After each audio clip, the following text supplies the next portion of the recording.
जी आए ਨੂੰ ਪਿਆਰੇ ਵਿਦਿਆਰਥੀਓ 9th ਕਲਾਸ ਦੀ ਇੰਗਲਿਸ਼ ਦੀ ਬੁੱਕ ਉਹਦਾ composition section chapter vocabulary part F word formation ਅਰਥਾਤ ਸ਼ਬਦਾਂ ਦੀ ਰਚਨਾ ਤੇ ਇਹਦਾ ਪਾਰਟ 2 ਪ੍ਰੀਫਿਕਸਿਸ ਐਂਡ ਸਫਿਕਸਿਸ। ਪ੍ਰੀਫਿਕਸ ਮੈਨੇ ਅਗੇਤਰ, ਸਫਿਕਸ ਮੈਨੇ ਪਿਛੇਤਰ ਤੇ ਇਹਦੀਆਂ ਤਿੰਨ ਐਕਸਰਸਾਈਜ਼ਸ ਨੇ A B C ਜਿਹਦੇ ਵਿੱਚ ਨਾਉਨ ਬਣਾਉਣੇ ਨੇ ਵਰਬ ਤੋਂ ਨਾਉਨ ਬਣਾਉਣ ਦਾ ਜਿਹੜਾ ਹੈ ਪ੍ਰੀਫਿਕਸ ਅਤੇ ਸਫਿਕਸ ਦੀ ਸਹਾਇਤਾ ਦੇ ਨਾਲ ਉਹ ਅਸੀਂ ਸਿੱਖਾਂਗੇ। ਸੋ ਤੁਸੀਂ ਸਾਰੇ ਆਨਸਰਸ ਨੂੰ ਨੋਟ ਡਾਊਨ ਕਰ ਲਓ, ਵੀਡੀਓ ਨੂੰ ਬੜੇ ਧਿਆਨ ਦੇ ਨਾਲ ਦੇਖੋ ਤੇ ਸੁਣੋ, ਪਰ ਮਗਰੋਂ ਦੀ ਸਾਰੀ ਐਕਸਰਸਾਈਜ਼ ਨੂੰ ਆਪਣੇ ਆਪ ਕਰਨ ਦਾ ਅਭਿਆਸ ਵੀ ਜ਼ਰੂਰ ਕਰੋ। ਸੋ ਸ਼ੁਰੂ ਕਰੀਏ। ਸੋ ਐਕਸਰਸਾਈਜ਼ A ਵੇ ਕਹਿੰਦੇ complete the sentences using the correct form of the words given in the brackets. So ਬੱਚੋ ਬ੍ਰੈਕਟ ਵਿੱਚ ਸ਼ਬਦ ਦਿੱਤੇ ਹੋਏ ਨੇ ਜੋ ਕਿ ਵਰਬਸ ਹੈਗੀਆਂ ਨੇ, ਇਹਨਾਂ ਨੂੰ ਅਸੀਂ ਨਾਉਨ ਵਿੱਚ ਤਬਦੀਲ ਕਰਾਂਗੇ ਤੇ ਉਹ ਨਾਉਨ ਜਿਹੜੇ ਬਣਨਗੇ ਉਹ ਅਸੀਂ ਇੱਥੇ ਪਾ ਦਾਂਗੇ। ਐਮਿਊਜ਼ ਤੋਂ ਬਣ ਜਾਏਗਾ ਐਮਿਊਜ਼ਮੈਂਟ। ਹੁਣ ਦੇਖੋ ਇੱਥੇ ਮੈਂ ਅੱਗੇ MENT ਲਗਾਤਾ, ਹੈਗਾ ਪਿਛੇਤਰ, ਤੇ ਐਮਿਊਜ਼ ਤੋਂ ਨਵਾਂ ਵਰਡ ਬਣ ਗਿਆ ਐਮਿਊਜ਼ਮੈਂਟ। ਇसी तरह ਕੰਪਲੀਟ ਤੋਂ E ਹਟਾਤਾ ਤੇ ਅੱਗੇ ION ਲਗਾਤਾ ਕੰਪਲੀਸ਼ਨ, ਸੰਪੂਰਨਤਾ। ਐਡ ਤੋਂ ਬਣ ਗਿਆ ION, ਅੱਗੇ ਐਡ ਤੋਂ ਅੱਗੇ ITION ਲਗਾਤਾ, ਬਣ ਗਿਆ ਐਡੀਸ਼ਨ। ਵਰੀਫਾਈ Y ਹਟਾਤਾ ਤੇ ਬਣ ਗਿਆ ਫਿਰ ਅੱਗੇ ICATION ਲਗਾਤਾ ਵਰੀਫਿਕੇਸ਼ਨ। ਸੀਪ ਤੋਂ ਅੱਗੇ ਮੈਂ AGE ਲਗਾਤਾ, ਪਿਛੇਤਰ ਸੀਪੇਜ ਬਣ ਗਿਆ। ਐਡਿਟ ਤੋਂ ਬਾਅਦ OR ਲਗਾਤਾ ਪਿਛੇਤਰ ਤੇ ਬਣ ਗਿਆ ਐਡੀਟਰ। ਸੋ ਇਸ ਤਰ੍ਹਾਂ ਬੱਚਿਓ ਇਹ ਜਿਹੜੇ ਬਣਦੇ ਨੇ। ਸੋ ਮੈਂ ਤੁਹਾਨੂੰ ਮਾੜਾ ਫਟਾਫਟ ਸੈਂਟੈਂਸ ਦੱਸ ਦੇਣਾ, ਨਾਲ ਇਹਦੇ ਅਰਥ ਵੀ ਦੱਸ ਦੇਣਾ ਤਾਂ ਕਿ ਤੁਹਾਨੂੰ ਪਤਾ ਲੱਗ ਜਾਏ। So there were a lot of games for amusement at my cousin's party. अर्थात मेरे कजन की पार्टी ते महफिल ते अम्यूजमेंट मैंने खुशी देने वालियां, मनोरंजन करने वालियां बहुत सारियां खेडां सन। कंप्लीशन मैंने संपूर्णता। After the completion of the bridge, अर्थात पुल दी संपूर्णता ते मगरों the laborers will be sent to some other place। labor मैंने मजदूर will be sent भेज ਦਿੱਤੇ ਜਾਣਗੇ to some other place, किसी ਹੋਰ ਥਾਂ ਤੇ ਕੰਮ ਕਰਨ ਲਈ, ਠੀਕ ਹੈ, ਜਦੋਂ ਬ੍ਰਿਜ ਖਤਮ ਹੋ ਜਾਏਗਾ। she is learning French in addition to English and Punjabi। ਹੁਣ ਬੱਚੋ in addition to ਜਿਹੜਾ ਹੈ ਇਹ ਇੱਕ ਫਰੇਜ਼ ਹੈਗਾ, ਫਰੇਜ਼ ਮੁਹਾਵਰਾ, ਇਹਨੂੰ ਯਾਦ ਕਰ ਲਓ। in addition to ਦਾ ਮਤਲਬ ਹੁੰਦਾ ਨਾਲ ਜਾਂ ਇਲਾਵਾ। ਸੋ ਇਹਦਾ ਮਤਲਬ ਹੈ ਵੇ ਕਿ ਇੰਗਲਿਸ਼ ਅਤੇ ਪੰਜਾਬੀ ਤੋਂ ਇਲਾਵਾ, in addition to English and Punjabi, English ਅਤੇ ਪੰਜਾਬੀ ਤੋਂ ਇਲਾਵਾ she is learning French, ਉਹ ਫ੍ਰੈਂਚ ਸਿੱਖਦੀ ਪਈ ਹੈ। ਫਿਰ ਆਗੇ he was asked, ਉਹਨੂੰ ਕਿਹਾ ਗਿਆ to show ਦਿਖਾਵੇ his passport, ਆਪਣਾ ਪਾਸਪੋਰਟ for verification ਨੇ ਪੁਸ਼ਟੀ ਵਾਸਤੇ, ਚੈੱਕ ਕਰਨ ਵਾਸਤੇ, ਤਸਦੀਕ ਕਰਨ ਵਾਸਤੇ। ਫਿਰ due to the seepage, ਸੀਪ ਹੁੰਦਾ ਬੱਚਿਓ ਥੋੜਾ ਕਰਕੇ ਕਿਸੇ ਤਰਲ ਪਦਾਰਥ ਦਾ ਇੱਕ ਪਾਸੇ ਤੋਂ ਦੂਜੇ ਪਾਸੇ ਸਿਮਣਾ, ਠੀਕ ਹੈ। ਸੋ ਸੀਪੇਜ ਉਸ ਸਿਮਣ ਦੀ ਕਿਰਿਆ ਨੂੰ ਕਿਹਾ ਜਾਂਦਾ ਹੈ। ਸੋ ਡਿਊ ਟੂ ਦੀ ਸੀਪੇਜ, ਨਮੀ ਕਰਕੇ, ਪਾਣੀ ਸਿਮਣ ਕਰਕੇ, ਦੀ ਵਾਲ ਆਫ ਦੀ ਹਾਊਸ ਕੋਲੈਪਸਡ, ਜਿਹੜੀ ਘਰ ਦੀ ਕੰਧ ਸੀਗੀ ਉਹ ਢਹਿ ਢੇਰੀ ਹੋ ਗਈ, ਢਿੱਠ ਗਈ, ਕੋਲੈਪਸ ਹੋ ਗਈ, ਡਿੱਗ ਗਈ। I am going to write a letter to the editor of that newspaper। ਮੈਂ ਉਸ ਅਖਬਾਰ ਦੇ ਸੰਪਾਦਕ ਨੂੰ, ਐਡੀਟਰ ਮੈਨੇ ਸੰਪਾਦਕ ਨੂੰ ਚਿੱਠੀ ਲਿਖਣ ਜਾ ਰਿਹਾ ਹਾਂ। ਅੱਗੇ ਆ ਗਿਆ brave ਮੈਨੇ ਬਹਾਦੁਰ, ਤੇ ਬਹਾਦੁਰ ਦਾ ਨਾਮ ਬਣ ਜਾਏਗਾ ਬਹਾਦੁਰੀ, ਜਿਹਨੂੰ ਕਿਹਾ ਜਾਂਦਾ ਬਰੇਵਰੀ। ਇਹ ਦੇਖੋ ਅੱਗੇ ਅਸੀਂ RY ਲਗਾਤਾ, ਪਿਛੇਤਰ ਲੱਗ ਗਿਆ। ਤੇ ਫਿਰ ਸਿਊ ਮੈਨੇ ਹੁੰਦਾ ਸੀਣਾ, ਤਰਪਾਈ ਕਰਨੀ ਜਾਂ ਮਸ਼ੀਨ ਦੇ ਨਾਲ ਕੱਪੜਾ ਸੀਣਾ। ਤੇ ਸਵਿੰਗ ਮੈਨੇ ਸੀਣ ਦੀ ਕਿਰਿਆ, ING ਅੱਗੇ ਲੱਗ ਗਿਆ। ਪਲੀਜ਼ ਮੈਨੇ ਖੁਸ਼ ਕਰਨਾ, ਇੱਕ ਪਲੀਜ਼ ਦਾ ਮਤਲਬ ਹੁੰਦਾ ਹੈ ਕਿਰਪਾ ਕਰੋ, ਮਤਲਬ ਪਲੀਜ਼ ਸੰਬੋਧਨ ਹੁੰਦਾ ਹੈ ਨਾ, ਕਿ ਪਲੀਜ਼ ਇੱਦਾਂ ਕਰੋ, please allow me to go inside, ਕਿਰਪਾ ਕਰਕੇ ਮੈਨੂੰ ਅੰਦਰ ਜਾਣ ਦਿਓ। ਇੱਕ ਪਲੀਜ਼ ਦਾ ਮਤਲਬ ਹੁੰਦਾ ਖੁਸ਼ ਕਰਨਾ। ਸੋ ਪਲੀਜ਼ ਦਾ ਇੱਥੇ E ਹਟ ਗਿਆ ਤੇ ਅੱਗੇ URE ਲਗਾਤਾ, ਪਲੇਜਰ, ਖੁਸ਼ੀ। ਆਕੂਪਾਈ, ਆਪਣੇ ਆਪ ਨੂੰ ਕਿਸੇ ਕੰਮ 'ਚ ਖਵੋ ਲੈਣਾ। ਆਕੂਪੇਸ਼ਨ ਮੈਨੇ ਕੰਮਕਾਰ, ਜਿਹ 'ਚ ਬੰਦਾ ਰੁੱਝਿਆ ਰਹਿੰਦਾ, ਠੀਕ ਹੈ। ਸੋ ਇਹ ਇਸ ਤਰ੍ਹਾਂ ਬੱਚਿਓ ਅਸੀਂ ਦੇਖਦੇ ਹਾਂ ਕਿ ਇਹ ਪਿਛੇਤਰ ਲਗਾ ਕੇ ਅਸੀਂ ਨਾਉਨ ਤੋਂ ਵਰਬ ਤੋਂ ਨਾਉਨ ਬਣਾਈਆਂ ਨੇ, ਠੀਕ ਹੈ। Many children receive awards for their bravery on Republic Day every year. ਅਰਥਾਤ ਰਿਪਬਲਿਕ ਡੇ ਨੂੰ ਹਰ ਸਾਲ ਬਹੁਤ ਸਾਰੇ ਬੱਚੇ ਜਿਹੜੇ ਨੇ ਉਹ ਆਪਣੀ ਬਹਾਦਰੀ ਲਈ ਇਨਾਮ ਪ੍ਰਾਪਤ ਕਰਦੇ ਹਨ। ਸਵਿੰਗ ਕਲਾਸਿਸ, ਅਰਥਾਤ ਸਿਲਾਈ ਦੀਆਂ ਕਲਾਸਾਂ ਆਰ ਹੈਲਡ ਇਨ ਆਦਰਸ਼ ਕਲੋਨੀ ਵਿੱਚ ਚਲਾਈਆਂ ਜਾਂਦੀਆਂ ਹਨ। ਟੂ ਟ੍ਰੇਨ, ਸਿੱਖਿਅਤ ਕਰਨ ਲਈ, ਦੀ ਨੀਡੀ ਵੂਮਨ, ਨੀਡੀ ਮੈਨੇ ਲੋੜਵੰਦ ਔਰਤਾਂ ਨੂੰ ਸਿੱਖਿਅਤ ਕਰਨ ਲਈ ਆਦਰਸ਼ ਕਲੋਨੀ ਵਿੱਚ ਸਿਲਾਈ ਕਢਾਈ ਦੀਆਂ ਕਲਾਸਾਂ ਲਗਾਈਆਂ ਜਾਂਦੀਆਂ ਹਨ। ਸੋ ਸਮ ਕਿਲ ਐਨੀਮਲਸ ਐਂਡ ਬਰਡਸ ਫॉर ਪਲੇਜਰ ਮੈਨੇ ਸਿਰਫ ਆਪਣੇ ਚਾਅ ਲਈ, ਖੁਸ਼ੀ ਲਈ। ਕੁਝ ਲੋਕ ਜਾਨਵਰਾਂ ਅਤੇ ਪੰਛੀਆਂ ਨੂੰ ਆਪਣੇ ਮਨੀ ਭਾਵੇਂ ਖਾਂਦੇ ਨਹੀਂ, ਉਹ ਉਹਦੇ ਲਈ ਸ਼ਿਕਾਰ ਖੇਡਣ ਲਈ, ਆਪਣੀ ਖੁਸ਼ੀ ਲਈ, ਆਪਣੇ ਸ਼ੌਕ ਲਈ ਮਾਰਦੇ ਹਨ। ਦੀ ਮੇਨ ਆਕੂਪੇਸ਼ਨ ਆਫ ਸਮ ਟਰਾਈਬਲਸ ਮੈਨੇ ਕਬੀਲੇ।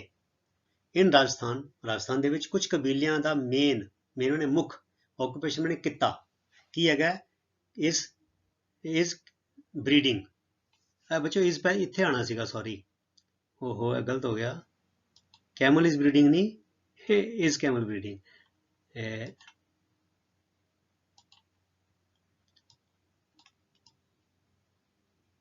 ਇਹ ਬੱਚੋ ਇੱਥੇ ਲਗਾ ਲਓ is, ਇਹ ਤੋਂ ਪਹਿਲੇ, ठीक है, is आएगा इतने। Rajasthan is camel breeding, camel breeding होता है भी ऊंटां दा पालन पोषण, भी ऊंटां दी खेती करनी, जिद्दां कहते पशु पालन है ब्रीडिंग, कैमल ब्रीडिंग, भी कैमल तो अगे होर कैमल बच्चे जिहड़े हुंदे ने फिर उन्होंने मीट लई ਜਾਂ ਵੇਚਣ ਲਈ ਉਹ ਵਰਤ ਰਹੇ ਨੇ। ਬਹੁਤ ਸਾਰੇ ਕਬੀਲੇ ਰਾਜਸਥਾਨ ਵਿੱਚ ਉਹਨਾਂ ਦਾ ਮੁੱਖ ਕਿੱਤਾ ਆਕੂਪੇਸ਼ਨ ਇਹੀ ਹੈਗਾ ਹੈ, ਠੀਕ ਹੈ। ਇਹ ਇਸ ਇੱਥੇ ਲਿਖੋਗੇ ਸੀ, ਇੱਥੇ ਆਣਾ ਸੀ ਬੱਚੇ। ਹੁਣ ਆ ਗਈ exercise B, match the verbs under column A with the nouns under column B। So column B ਵਿੱਚ ਨਾਊਨਸ ਹੈਗੇ ਨੇ, ਕਾਲਮ A ਦੇ ਵਿੱਚ ਤੁਹਾਡੇ ਆਪਣੇ ਵਰਬਸ ਹੈਗੀਆਂ ਨੇ। ਇਹਨੂੰ ਮੈਚ ਕਰਨਾ ਹੈ ਜੋ ਤੁਹਾਡੀ ਕਿਤਾਬ 'ਚ ਅੱਗੜ ਪਿਛੜ ਸੀ, ਸੋ ਮੈਂ ਮੈਚ ਕਰਕੇ ਲਿਖ ਦਿੱਤਾ ਹੈ। ਵਾਈਬਰੇਟ ਦਾ ਬਣ ਜਾਏਗਾ ਵਾਈਬ੍ਰੇਸ਼ਨ, ਪਰਮਿਟ ਦਾ ਪਰਮਿਸ਼ਨ, ਪ੍ਰੋਸਪਰ ਦਾ ਪ੍ਰੋਸਪੈਰਿਟੀ, ਪ੍ਰੈਫਰ ਦਾ ਪ੍ਰੈਫਰੈਂਸ, ਐਕਟ ਦਾ ਐਕਟਰ, ਇੰਪਲੋਏ ਦਾ ਇੰਪਲੋਈ। ਇਹਦਾ ਇੰਪਲੋਇਰ ਵੀ ਬਣ ਸਕਦਾ ਹੈ। ਇੰਪਲੋਏ ਹੁੰਦਾ ਹੈ ਕੰਮ ਤੇ ਰੱਖਣਾ, ਇੰਪਲੋਈ ਜੋ ਕੰਮ ਕਰਦਾ ਹੈ, ਮੁਲਾਜ਼ਮ, ਤੇ ਇੰਪਲੋਇਰ ਜਿਹਨੇ ਕੰਮ ਤੇ ਰੱਖਿਆ, ਜਿਹਨੇ ਕੰਮ ਦਿੱਤਾ ਹੈ, ਉਹਨੂੰ ਇੰਪਲੋਇਰ ਕਿਹਾ ਜਾਂਦਾ ਸੀ। ਅਸੀਂ ਉਹ ਵੀ ਵਰਤ ਸਕਦੇ ਸੀ ਇੱਥੇ। ਰਿਲੇਟ ਰਿਲੇਸ਼ਨ, ਸੈਟਲ ਸੈਟਲਮੈਂਟ, ਬਰੀ ਬਰੀ ਮੈਨੇ ਦੱਬਣਾ, ਤੇ ਬਰੀਅਲ ਮੈਨੇ ਦੱਬਣ ਦੀ ਕਿਰਿਆ, ਆਥੋਰਾਈਜ਼ ਅਥਾਰਟੀ, ਠੀਕ ਹੈ। ਹੁਣ ਬੱਚਾ ਬੜਾ ਮਜ਼ੇਦਾਰ ਹੈ, ਸੀ ਸਭ ਤੋਂ ਮਹੱਤਵਪੂਰਨ ਪਾਰਟ ਹੈਗਾ ਇਹਦਾ, ਤੇ ਤੁਸੀਂ ਇਹਨੂੰ ਜਰਾ ਚੰਗੀ ਤਰ੍ਹਾਂ ਕਰਿਓ। ਤੁਹਾਡੀ ਲਈ ਬੜੀ ਮਿਹਨਤ ਕੀਤੀ ਹੈ, ਮੈਂ ਓਰੀਜਨਲ ਸੈਂਟੈਂਸ ਤਿਆਰ ਕੀਤੇ ਨੇ। ਇਹ ਥੋੜਾ ਰਚਨਾਤਮਕ ਹੈ, ਦਿਮਾਗ ਤੇ ਜ਼ੋਰ ਦੇਣ ਵਾਲਾ ਹੈ, ਤੇ ਆਪਣੀ ਇੰਗਲਿਸ਼ ਨੂੰ ਇੰਪਰੂਵ ਕਰਨ ਲਈ ਬੜਾ ਵਧੀਆ ਤਰੀਕਾ ਹੈ। ਕਹਿੰਦੇ form nouns from the following verbs and use them in your own sentences। ਵੀ ਇਕੱਲੇ ਵਰਬਸ ਤੋਂ ਨਾਊਨ ਬਣਾਉਣੀਆਂ ਹੀ ਨਹੀਂ ਹੈਗੀਆਂ, ਨਾਊਨ ਬਣਾਉਣੇ ਵੀ ਨੇ, ਤੇ ਫਿਰ ਉਹ ਨਾਊਨ ਨੂੰ ਸੈਂਟੈਂਸਾਂ ਦੇ ਵਿੱਚ ਵਰਤਣਾ ਵੀ ਹੈ। ਆਓ ਦੇਖੀਏ ਕਿੱਦਾਂ ਕਰੀਏ। ਪ੍ਰੀਚ, ਪ੍ਰੀਚ ਮੈਨੇ ਹੁੰਦਾ ਪ੍ਰਚਾਰ ਕਰਨਾ, ਉਪਦੇਸ਼ ਦੇਣਾ, ਤੇ ਪ੍ਰੀਚਰ ਮੈਨੇ ਉਪਦੇਸ਼ਕ ਜੋ ਪ੍ਰਚਾਰ ਕਰਦਾ ਹੈ, ਠੀਕ ਹੈ। ਇਹਦਾ ਬਣ ਗਿਆ ਪ੍ਰੀਚਰ। ਹੁਣ ਇਹਦੇ ਦੋ ਸੈਂਟੈਂਸ ਮੈਂ ਇੱਦਾਂ ਬਣਾਏ ਨੇ। The preacher motivated his audience to give up toxicants. Motivate ਹੁੰਦਾ ਹੈ ਬੱਚਿਓ ਹੱਲਾਸ਼ੇਰੀ ਦੇਣੀ, ਪ੍ਰੇਰਨਾ ਕਰਨੀ। ਆਡੀਅੰਸ ਹੁੰਦੇ ਨੇ ਸਰੋਤੇ, ਸੁਣਨ ਵਾਲੇ। ਟੂ ਗਿਵ ਅਪ ਹੁੰਦਾ ਤਿਆਗ ਦੇਣਾ, ਛੁਟਕਾਰਾ ਪਾ ਲੈਣਾ, ਛੱਡ ਦੇਣਾ। ਟੌਕਸੀਕੈਂਟਸ ਹੁੰਦੇ ਨੇ ਨਸ਼ੇ, ਸ਼ਰਾਬ, ਤੰਬਾਕੂ, ਅਫੀਮ, ਡੋਡੇ ਆਦਿ ਨਾ।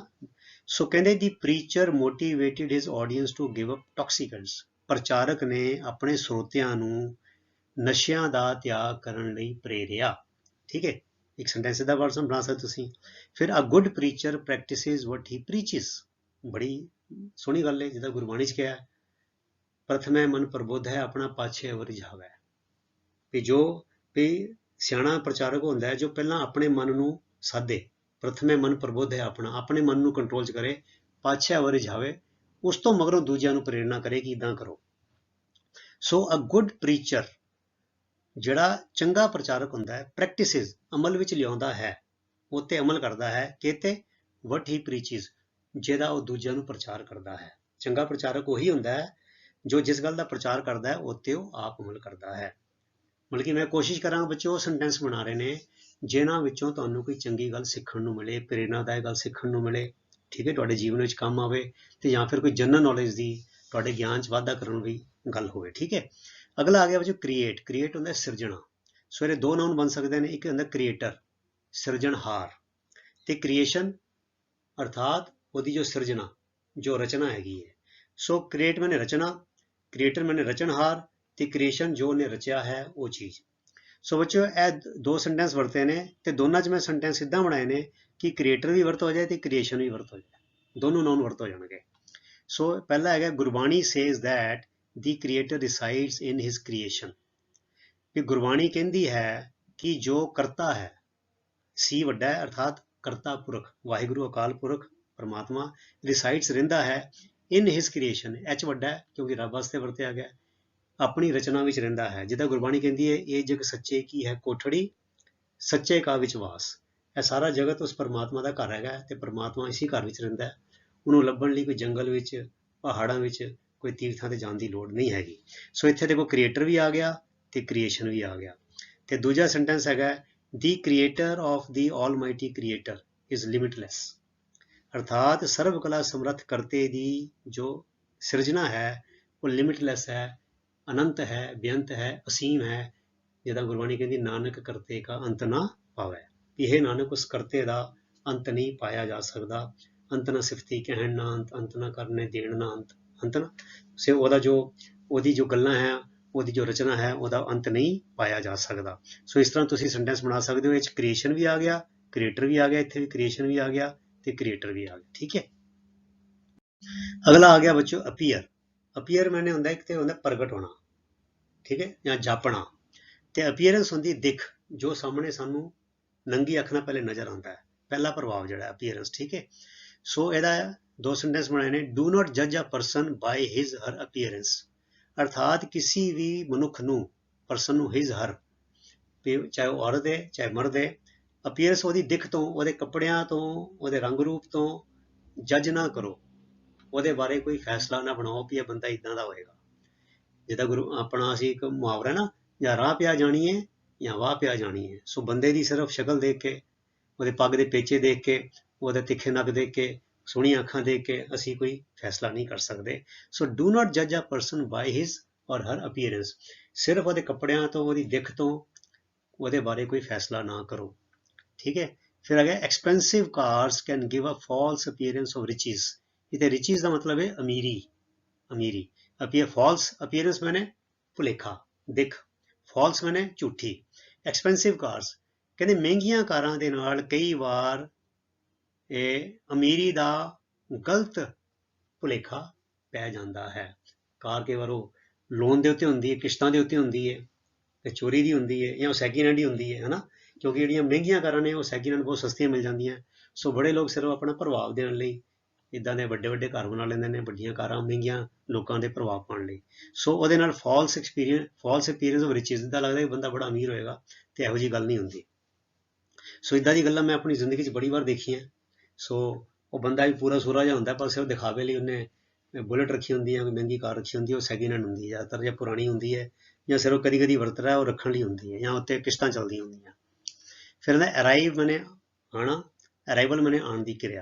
सो दो सेंटेंस ने, the arrival of technology has also brought health problems, अर्थात तकनीक दे आने दे नाल बहुत सारियां सेहत दी समस्यावां भी आ गई। सर्वाइकल वध गया, शाटिका वध गई, मोटापा वध गया, बीपी वध गया, हार्ट अटैक वध गया, क्योंकि लोग टैक्नोलॉजी ते करते रहंदे ने। जिहड़ी दौड़ भज सी, तुरना फिरना सी, हथी काम करना सी, वो घट गया। ठीक है, इस करके तकनीक नूं सानूं बड़े संयम नाल वरतना चाहीदा। फिर कहते what is the arrival time of your son's train, तुहाडे पुत्र दी ट्रेन का आने का समा की है। ठीक है, अराइवल। फिर एंजॉय, एंजॉय मैंने आनंद मानना, एंजॉयमेंट मैंने आनंद, खुशी। ठीक है, शॉर्ट टर्म एंजॉयमेंट, थोड़ चिरा एंजॉयमेंट, बंदा कहता चलो घुट पी लैने, फिल्म देख लैने, ज़्यादा सौ लैने, मतलब सिर्फ स्वाद लई खा लैने, जंक फूड खा लैने, स्वाद लगता है। मूली गाजरां नहीं स्वाद लगदियां, दालां सब्जियां नहीं स्वाद लगदियां, ते बंदे गंद खांदे ने, नशे करन लग जांदे ने, या फिर वो कोई यूट्यूब ही देखते रहंदे ने, सारा समा गवा लैंदे ने। पर फिर कहंदे इहदा leads to long term pain. Short term enjoyment, थोड़ चिरा स्वाद जिहड़ा है, जिहदा गुरबाणी च आंदा है, मिठा करके खाया कौड़ा उपजिया साध। ਜਿਹੜੇ विकार, ਜਿਹੜੀਆਂ ਭੈੜੀਆਂ ਆਦਤਾਂ ਸਾਨੂੰ ਮਿੱਠੀਆਂ ਜਾਪਦੀਆਂ ਨੇ, ਉਹ ਬਾਅਦ ਚੋਂ ਫਿਰ ਉਹਨਾਂ ਦਾ ਸਵਾਦ ਜਿਹੜਾ ਹੈ ਉਹ ਕੌੜਾ ਬਣ ਜਾਂਦਾ ਹੈ, ਅਰਥਾਤ ਉਹ ਦੁਖਦਾਈ ਬਣ ਜਾਂਦੀਆਂ ਨੇ। Short term enjoyment leads to long term pain, ਅਰਥਾਤ ਥੋੜ ਚਿਰਾ ਆਨੰਦ, ਖੁਸ਼ੀ ਜਿਹੜੀ ਹੈ ਉਹ ਲੰਬੇ ਸਮੇਂ ਦੀ ਦੁੱਖ ਦਾ ਸਬਬ ਬਣਦੀ ਹੈ। ਫਿਰ ਅਗਲੀ ਗੱਲ ਲਿਖ ਦਿੱਤੀ, true enjoyment lies in simplicity and contentment, ਹੈ ਨਾ। ਫਰੀਦਾ ਰੋਟੀ ਮੇਰੀ ਕਾਠੀ, ਲਾਵਣ ਮੇਰੀ ਭੁੱਖ, ਜਿਨ੍ਹਾਂ ਖਾਦੀ ਚੋਪੜੀ ਘਣੇ ਸਹਿਣਗੇ ਦੁੱਖ। ਸੋ ਟਰੂ ਇੰਜੋਇਮੈਂਟ ਅਰਥਾਤ ਸੱਚਾ ਆਨੰਦ ਜਿਹੜਾ ਹੈ ਉਹ ਕਿਹ 'ਚ ਪ੍ਰਾਪਤ ਹੁੰਦਾ, ਸਿੰਪਲਿਸਿਟੀ, ਸਾਦਗੀ ਵਿੱਚ, ਅਤੇ ਕੰਟੈਂਟਮੈਂਟ ਹੁੰਦਾ ਸੰਤੋਖ ਦੇ ਵਿੱਚ। ਤ੍ਰਿਸ਼ਨਾ ਤੋਂ ਪਰੇ ਰਹਿ ਕੇ, ਲਾਲਚ ਤੋਂ ਪਰੇ ਰਹਿ ਕੇ, ਤੇ ਸਾਦਗੀ ਦੇ ਵਿੱਚ ਤੇ ਸੰਤੋਖ ਦੇ ਵਿੱਚ ਸੱਚਾ ਆਨੰਦ ਹੈ। ਫਿਰ ਐਪੋਲੋਜਾਈਜ਼ ਹੁੰਦਾ ਬੱਚੋ ਮਾਫੀ ਮੰਗਣੀ, ਤੇ ਐਪੋਲੋਜੀ ਹੁੰਦਾ ਮਾਫੀ। ਠੀਕ ਹੈ, ਸੋ ਇਹਦਾ ਬਣ ਗਿਆ ਐਨ ਇਨਸਿੰਸੀਅਰ ਐਪੋਲੋਜੀ। ਇਨਸਿੰਸੀਅਰ ਜਿਹੜੀ ਸਿਰਫ ਜ਼ਬਾਨੀ ਮੰਗੀ ਗਈ ਹੈ, ਐਵੇਂ ਕਹਤਾ ਆਮ ਬੰਦੇ ਕਹਿੰਦੇ ਸੌਰੀ, ਕੋਈ ਗੱਲ ਨਹੀਂ, ਗਲਤੀ ਹੋ ਗਈ, ਪਰ ਦਿਲੋਂ ਨਹੀਂ ਉਹ ਮਾਫੀ ਮੰਗਦੇ, ਉਹ ਮੁੜ ਕੇ ਉਹੀ ਗੱਲਾਂ ਕਰਦੇ ਰਹਿੰਦੇ ਨੇ।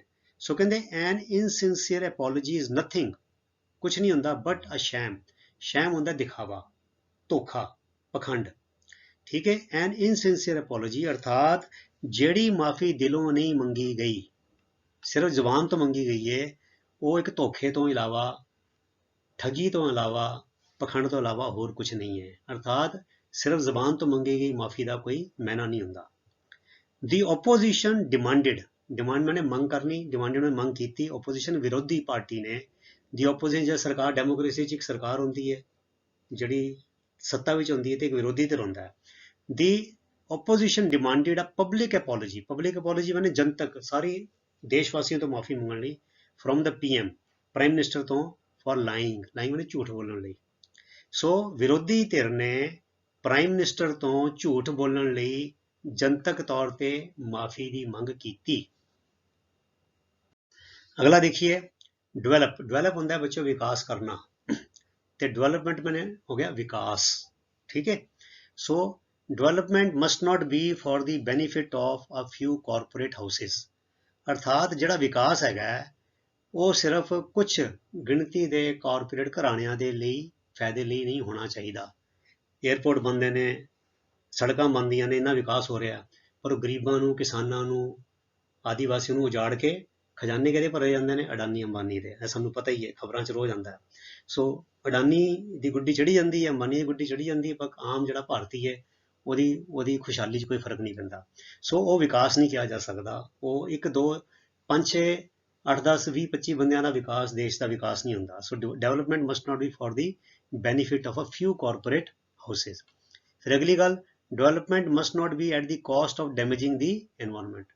ਰੁੱਖਾਂ ਨੂੰ ਵੱਢ ਦਿਓ, ਨਦੀਆਂ ਦਾ ਸੱਤਿਆਨਾਸ਼ ਕਰ ਦਿਓ, ਸਾਡੀ ਨਾਲੀ ਜਿਹੜੀਆਂ ਨਦੀਆਂ ਨੇ, ਸਤਲੁਜ, ਬਿਆਸ ਤੇ ਬੁੱਢਾ ਨਾਲਾ, ਜਿਹੜੀ ਵੱਡੀ ਵੱਡੀ ਫੈਕਟਰੀਆਂ, ਕਰੋੜਾਂਪਤੀ ਅਰਬਾਂਪਤੀ ਨੇ, ਉਹ ਸਾਰਾ ਗੰਦਾ ਪਾਣੀ, ਰਸਾਇਣ ਗੰਦਾ ਜਿਹੜਾ ਹੈਗਾ ਉਹਦੇ, ਉਹ ਕੈਮੀਕਲ ਸਾਰੇ ਉਹ 'ਚ ਸਿੱਟੀ ਜਾਂਦੇ ਨੇ, ਕਿਉਂਕਿ ਉਹ ਅਮੀਰ ਨੇ ਬੜੇ ਬੰਦੇ, ਉਹ ਤੇ ਉੱਥੇ ਰਹਿੰਦੇ ਨਹੀਂ, ਨਾ ਵਾਲਾ ਪਾਣੀ ਪੀਂਦੇ ਨੇ, ਉਹਨਾਂ ਦੇ ਘਰ ਕਿਤੇ ਹੋਰ ਹੈਗੇ ਨੇ, ਉਹਨਾਂ ਦੀ ਸਬਜ਼ੀਆਂ ਵੀ ਹੋਰ ਹੈਗੀਆਂ ਨੇ, ਪਰ ਆਮ ਬੰਦੇ ਜੋ ਉਹਦਾ, ਦੇਸ਼ ਦਾ, ਮਿੱਟੀ ਦਾ, ਹਵਾ ਦਾ, ਪਾਣੀ ਦਾ ਸੱਤਿਆਨਾਸ਼ ਕਰਦੇ ਨੇ। ਸੋ ਕਹਿੰਦੇ development must not be at the cost of damaging the environment, ਅਰਥਾਤ ਵਾਤਾਵਰਣ ਨੂੰ ਤਬਾਹ ਕਰਕੇ ਵਿਕਾਸ ਨਹੀਂ ਹੋਣਾ ਚਾਹੀਦਾ। ਸੋ ਮੀਟ ਮੈਨੇ ਹੁੰਦਾ ਮਿਲਣਾ, ਤੇ ਮੀਟਿੰਗ ਦਾ ਮਤਲਬ ਮਿਲਣੀ ਜਾਂ ਮੀਟਿੰਗ ਜਿਹਨੂੰ ਅਸੀਂ ਕਹਿ ਦਿੰਦੇ ਹਾਂ, ਠੀਕ ਹੈ। ਸੋ ਇਹਨੂੰ ਅਸੀਂ ਆਮ ਇਹਦਾ ਵਰਤਦੇ ਪਲੀਜ਼, ਕਿਰਪਾ ਕਰਕੇ, comma, do not be late for the meeting, ਕਿਰਪਾ ਕਰਕੇ ਮੀਟਿੰਗ ਦੇ ਵਾਸਤੇ ਲੇਟ ਨਾ ਹੋਇਓ, ਅਰਥਾਤ ਸਮੇਂ ਸਿਰ ਪੁੱਜ ਜਾਏ। ਜਾਂ ਫਿਰ ਅਸੀਂ ਇਹ ਸ਼ਬਦ ਵਰਤਦੇ ਹਾਂ, what is the agenda for tomorrow's meeting, ਅਰਥਾਤ ਕੱਲ ਦੀ, ਆਉਣ ਵਾਲੇ ਕੱਲ ਦੀ ਮੀਟਿੰਗ ਦਾ ਕੀ ਏਜੰਡਾ ਹੈ, ਵੀ ਉਹ ਮੀਟਿੰਗ ਵਿੱਚ ਕਿਹੜੀ ਗੱਲਾਂ ਤੇ ਚਰਚਾ ਹੋਣੀ ਹੈ। ਫਿਰ ਅਗਲਾ ਹੈ ਡਿਲੀਵਰ, ਡਿਲੀਵਰ ਮੈਨੇ ਪੁੱਜਦਾ ਕਰਨਾ, ਡਿਲੀਵਰੀ ਮੈਨੇ ਪੁੱਜਦਾ ਕਰਨ ਦੀ ਕਿਰਿਆ। So home delivery service has made people lazier, lazy ਮੈਨੇ ਸੁਸਤ, ਲੇਜ਼ਰ ਆਲਸੀ, ਲੇਜ਼ਰ ਮੈਨੇ ਪਹਿਲੇ ਨਾਲੋਂ ਜ਼ਿਆਦਾ ਆਲਸੀ। ਸੋ ਹੋਮ ਡਿਲੀਵਰੀ ਸਰਵਿਸ ਅਰਥਾਤ ਘਰ ਵਿੱਚ ਸਮਾਨ ਪਹੁੰਚਾਉਣ ਦੀ ਜਿਹੜੀ ਸੇਵਾ ਹੈ ਅੱਜ ਕੱਲ੍ਹ ਆਨਲਾਈਨ ਹੋ ਗਈ ਹੈ, ਇਹਨੇ ਲੋਕਾਂ ਨੂੰ ਪਹਿਲੇ ਨਾਲੋਂ ਹੋਰ ਆਲਸੀ ਬਣਾ ਦਿੱਤਾ ਹੈ। ਉਹਨਾਂ ਨੂੰ ਹੋਰ ਬਿਮਾਰੀਆਂ ਲੱਗਣਗੀਆਂ, ਸ਼ੂਗਰ ਦੀ ਬਿਮਾਰੀ ਵੱਧ ਗਈ, ਬੀਪੀ ਦੀ ਬਿਮਾਰੀ ਵੱਧ ਗਈ, ਹਾਰਟ ਦੀ ਬਿਮਾਰੀ ਵੱਧ ਗਈ, ਤੇ ਮੋਟਾਪਾ ਵੱਧ ਗਿਆ, ਜੋੜਾਂ ਦੀ ਬਿਮਾਰੀਆਂ ਵੀ ਵੱਧ ਗਈਆਂ, ਕਿਉਂਕਿ ਲੋਕੀ ਸੋਚਦੇ ਕਿ ਇਹਦੇ ਘਰ ਬੈਠੇ ਬੈਠੇ ਸਮਾਨ ਆ ਜਾਂਦਾ ਤੇ ਬੜੀ ਮੌਜਾਂ ਹੈਗੀਆਂ। ਇਹ ਮੌਜਾਂ ਨਹੀਂ ਹੈ ਬੱਚਿਓ, ਇਹ ਤੁਹਾਨੂੰ ਨਰਕ ਵਿੱਚ ਪਾਉਣ ਦੀ ਇੱਕ ਢੰਗ ਹੈਗਾ। ਸੋ ਆਈ prefer walking to the market. ਹੁਣ ਮੈਂ ਕੀ ਕਰਦਾ, ਮੈਂ ਕਦੀ ਆਨਲਾਈਨ ਨਹੀਂ ਵਰਤਦਾ, ਪ੍ਰੈਫਰ ਮੈਂ ਤਰਜੀਹ ਦਿੰਦਾ, ਮੈਂ ਪਸੰਦ ਕਰਦਾ ਵਾਕਿੰਗ ਟੂ ਦੀ ਮਾਰਕੀਟ। ਮੈਂ ਇਸ ਗੱਲ ਨੂੰ ਪਸੰਦ ਕਰਦਾ ਕਿ ਮੈਂ ਤੁਰ ਕੇ ਬਾਜ਼ਾਰ ਵਿੱਚ ਜਾਵਾਂ, ਬਜਾਏ ਇਸਦੇ ਕਿ to receiving delivery at home, ਬਜਾਏ ਇਸਦੇ ਕਿ ਮੈਂ ਘਰ ਵਿੱਚ ਸਮਾਨ ਬੈਠੇ ਬਿਠਾਏ ਮੰਗਾ ਲਵਾਂ, ਉਹਦੇ ਨਾਲੋਂ ਮੈਂ ਆਪ ਜਾ ਕੇ ਸਮਾਨ ਲੈ ਕੇ ਆ ਕੇ ਪਸੰਦ ਕਰਦਾ, ਤਾਂ ਕਿ ਇਸੀ ਬਹਾਨੇ ਮੇਰੀ ਥੋੜੀ ਸੈਰ ਹੋ ਜਾਂਦੀ ਹੈ, ਮੇਰੀ ਵਰਜਿਸ਼ ਹੋ ਜਾਂਦੀ ਹੈ। ਸੋ ਮੈਮੋਰਾਈਜ਼ ਹੁੰਦਾ ਬੱਚੋ ਚੇਤੇ ਕਰਨਾ, ਚੇਤਾ ਕਰਨਾ, ਤੇ ਮੈਮਰੀ ਦਾ ਮਤਲਬ ਹੁੰਦਾ ਚੇਤਾ ਸ਼ਕਤੀ, ਯਾਦ ਸ਼ਕਤੀ। So reading books is good for memory in old age. ਹੁਣ ਬੱਚੋ ਜਿਵੇਂ ਅਸੀਂ ਬੁੱਢੇ ਹੁੰਦੇ ਹਾਂ, ਸਾਡੇ ਹੋਰ ਅੰਗ ਪੈਰ ਕਮਜ਼ੋਰ ਹੁੰਦੇ ਨੇ, ਸਾਡਾ ਦਿਮਾਗ ਵੀ ਕਮਜ਼ੋਰ ਹੁੰਦਾ। ਤੁਸੀਂ ਦੇਖਿਆ ਹੋਣਾ ਘਰਾਂ 'ਚ ਕਈ ਬਜ਼ੁਰਗਾਂ ਦੀ ਯਾਦਦਾਸ਼ਤ ਬੜੀ ਖਰਾਬ ਹੋ ਜਾਂਦੀ ਹੈ, ਉਹਨਾਂ ਨੂੰ ਭੁੱਲਣਾ ਸ਼ੁਰੂ ਹੋ ਜਾਂਦਾ ਹੈ। ਪਰ ਜੇ ਤੁਸੀਂ ਅੱਜ ਹੀ ਛੋਟੇ ਹੁੰਦੇ ਕਿਤਾਬਾਂ ਪੜ੍ਹਨ ਦੀ, ਖਾਸ ਤੌਰ ਤੇ ਆਪਣੀ ਮਾਂ ਬੋਲੀ ਵਿੱਚ ਕਿਤਾਬਾਂ ਜਿਹੜੀਆਂ ਨੇ, ਪੰਜਾਬੀ ਦੀਆਂ ਕਹਾਣੀਆਂ, ਪੰਜਾਬੀ ਦੀਆਂ ਕਵਿਤਾਵਾਂ, ਪੰਜਾਬੀ ਦੇ ਨਾਵਲ, ਜੇ ਇਹ ਨਿਬੰਧ ਪੜ੍ਹਨੇ ਸ਼ੁਰੂ ਕਰੋ ਤੇ ਫਿਰ ਤੁਹਾਨੂੰ ਆਦਤ ਪੈ ਜਾਏਗੀ ਤੇ ਤੁਹਾਡਾ ਦਿਮਾਗ ਦੀ ਵਰਜਿਸ਼ ਹੁੰਦੀ ਰਹੇਗੀ। ਕਹਿੰਦੇ reading books is good for memory in old age, ਅਰਥਾਤ ਕਿਤਾਬਾਂ ਪੜ੍ਹਨ ਦੀ ਜੋ ਕਿਰਿਆ ਹੈ ਉਹ ਢਲਦੀ ਉਮਰ ਦੇ ਵਿੱਚ ਜਾਂ ਚੇਤਾ ਸ਼ਕਤੀ ਲਈ ਵਧੀਆ ਹੈ। ਠੀਕ ਹੈ। ਅਗਲੀ ਸੋਲਵਿੰਗ ਮੈਥ ਪ੍ਰੋਬਲਮਸ, ਕਿ ਗਣਿਤ ਦੇ ਕੋਈ ਜਿਹੜੀ ਬੁਝਾਰਤਾਂ ਹੁੰਦੀਆਂ ਨੇ, ਹੁਣ ਜਿੱਦਾਂ ਮੈਨੂੰ ਬੜਾ ਸ਼ੌਕ ਹੈਗਾ, ਮੈਂ ਸੁਡੋਕੂ ਕਰਦਾ, ਜੰਬਲ ਕਰਦਾ, ਤੇ ਮੈਥ ਦੇ ਬੁਝਾਰਤਾਂ ਦੇ ਟਾਈਪ ਸਵਾਲ ਜਿਹੜੇ ਉਹ ਮੈਂ ਕਰਦਾ, ਮੈਨੂੰ ਚੰਗਾ ਲੱਗਦਾ। ਸੋ ਸੋਲਵਿੰਗ ਮੈਥ ਪ੍ਰੋਬਲਮਸ ਹੈਲਪਸ ਸ਼ਾਰਪਨ ਦਾ ਮਤਲਬ ਹੁੰਦਾ ਤਿੱਖਾ ਕਰਨਾ, ਤੇ ਦਿਮਾਗ ਤੇਜ਼ ਹੋਣਾ, ਮੈਮਰੀ ਮੈਨੇ ਚੇਤਾ ਸ਼ਕਤੀ। Solving math problems helps sharpen memory. So ਅਰਥਾਤ ਗਣਿਤ ਦੀਆਂ ਸਮੱਸਿਆਵਾਂ ਨੂੰ ਹੱਲ ਕਰਨ ਦੇ ਨਾਲ ਜਿਹੜੀ ਚੇਤਾ ਸ਼ਕਤੀ ਹੈ ਉਹ ਤਿੱਖੀ ਹੁੰਦੀ ਹੈ, ਉਹ ਤੇਜ਼ ਹੁੰਦੀ ਹੈ, ਉਹਨੂੰ ਤੇਜ਼ ਕਰਨ ਵਿੱਚ ਮਦਦ ਮਿਲਦੀ ਹੈ। ਸੋ ਐਸੀ ਪਿਆਰੇ ਵਿਦਿਆਰਥੀਓ, ਤੁਹਾਡਾ ਪ੍ਰੀਫਿਕਸਿਸ ਐਂਡ ਸਫਿਕਸਿਸ ਦਾ ਪਹਿਲਾ ਸੈਕਸ਼ਨ ਜਿਸ 'ਚ ਅਸੀਂ 3 ਐਕਸਰਸਾਈਜ਼ ਕੀਤੀਆਂ, ਜਿਹਦੇ ਵਿੱਚ ਅਸੀਂ ਸਿੱਖਿਆ ਕਿ ਵਰਬਸ ਤੋਂ ਨਾਊਨ ਕਿਵੇਂ ਬਣਾਈਦੇ ਨੇ ਤੇ ਉਹਨਾਂ ਦੀ ਸੈਂਟੈਂਸਾਂ ਵਿੱਚ ਅਸੀਂ ਕਿੱਦਾਂ ਵਰਤੋਂ ਕਰਦੀ ਹੈ। ਸੋ ਬੱਚਿਓ, ਜਿਹੜਾ ਸੀ ਸੈਕਸ਼ਨ ਸੀਗਾ, ਇਹ ਸੈਂਟੈਂਸਿਸ ਸਾਰੇ ਤੁਸੀਂ ਨੋਟ ਕਰ ਲਓ, ਤੇ ਇਹਨਾਂ ਤੋਂ ਸੇਧ ਲੈ ਕੇ, ਪ੍ਰੇਰਨਾ ਲੈ ਕੇ ਤੁਸੀਂ ਆਪਣੇ ਤੌਰ ਤੇ ਵੀ ਕੁਝ ਸੈਂਟੈਂਸ ਬਣਾਉਣ ਦਾ ਜ਼ਰੂਰ ਯਤਨ ਕਰੋ, ਤੇ ਤੁਸੀਂ ਉਹ ਮੈਨੂੰ ਕਮੈਂਟਸ ਵਿੱਚ ਲਿਖ ਕੇ ਭੇਜ ਵੀ ਸਕਦੇ ਹੋ, ਤੇ ਮੈਂ ਚੈੱਕ ਕਰਕੇ ਦੱਸ ਦਾਂਗਾ ਕਿ ਤੁਸੀਂ ਉਹ ਸੈਂਟੈਂਸ ਠੀਕ ਬਣਾਇਆ ਹੈ ਜਾਂ ਨਹੀਂ। ਸੋ ਪਿਆਰੇ ਵਿਦਿਆਰਥੀਓ, ਤੁਸੀਂ ਇਸੇ ਤਰ੍ਹਾਂ ਨੇਮ ਨਾਲ, ਉਤਸ਼ਾਹ ਨਾਲ, ਅਨੁਸ਼ਾਸਨ ਨਾਲ ਆਪਣੀ ਪੜ੍ਹਾਈ ਕਰੀ ਚਲੋ, ਤੇ ਅਗਲੇ ਵੀਡੀਓ ਤੱਕ ਲਈ ਗੁੱਡ ਬਾਏ। ਤੁਹਾਡਾ ਸਾਰਿਆਂ ਦਾ ਬਹੁਤ ਬਹੁਤ ਧੰਨਵਾਦ। ਰੱਬ ਰਾਖਾ। Thank you very much.